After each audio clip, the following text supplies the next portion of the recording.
communicating to employees and having them understand, because communication is not just talking at people, it's also having the message received, is incredibly important, especially as we continue on with the war for talent.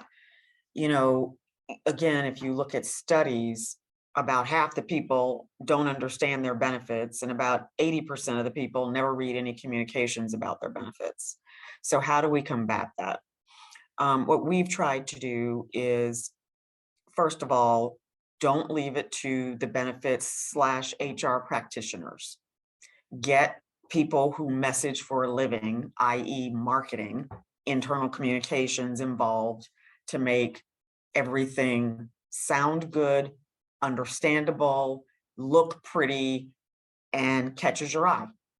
So, stale, boring, you know, documents that go through the legalities of everything is not the way to go at all.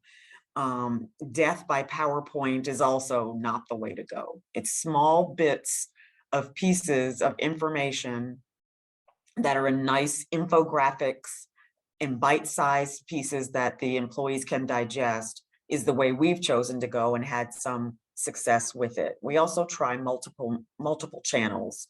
So we have webinars, we have small group Q&A sessions, we post things on Slack, the intranet, etc.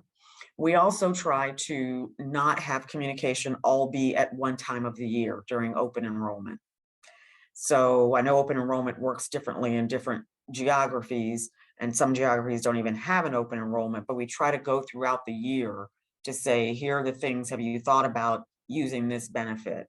And then, toward the latter half of the year, the back half of the year, we remind people to use their flexible spending money so that they don't lose them, et cetera. So, and the other thing we do is we force our leaders in their town hall sessions to also give a few sound bites about what's happening from a benefits point of view. And again, the communication is also two-way. I mentioned earlier that in our surveys, we're asking questions about the benefits and well-being and using that to drive decision-making when it comes to designing what we're going to do for the next year.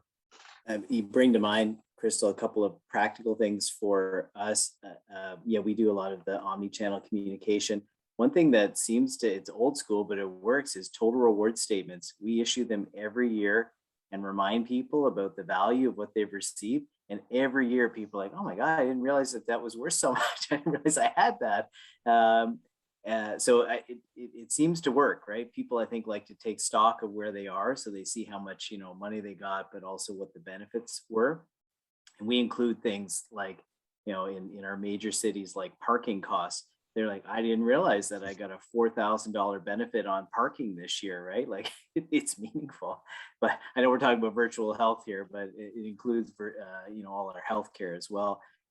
The other thing that we did, which is just a practical thing, is we have now consolidated all the places you really need to go you go through one click, right? You don't have to go to multiple websites or sources or links.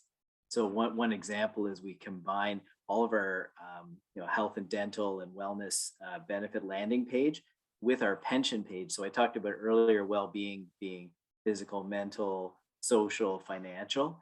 A lot of people, like, they have to go into the benefits page to submit their benefits, but because the pension page is right there, they just have to click on it. It led, as soon as we did that, it led to a 43% increase in people going to check out how much pension they had and go in and then figure out there's tools in there to help them with their financial picture. So it's just, removing the friction for people. It immediately paid off. So a couple practical thoughts.